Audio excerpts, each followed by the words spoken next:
Hello Kamartis! For today's videos, naday ko sa Abenson Store.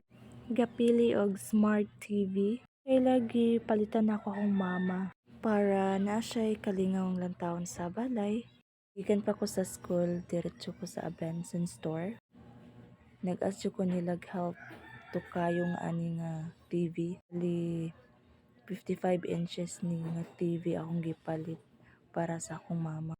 Kung mangutana mo nga nung dako nga TV akong gipalit, well, nako mas maayod ang dako kaysa gamay. Pag-abot na mo sa balay, nakita ni mama ang TV. Nashock siya nga daw dako kaya akong gipalit. Nasira man taon sa balay, uban sayang apo. Mas maayod yun ang dakong TV kay makalantaw kag balita. Pag-abot sa balay, ila yung gitauran og bracket para sa TV. Nalipay gid kaya akong mama kay na daw siya TV. Dili na niya ma-feel ang mag-inusara sa kinabuhi. Og maora ka Marites, salamat sa paglantaw.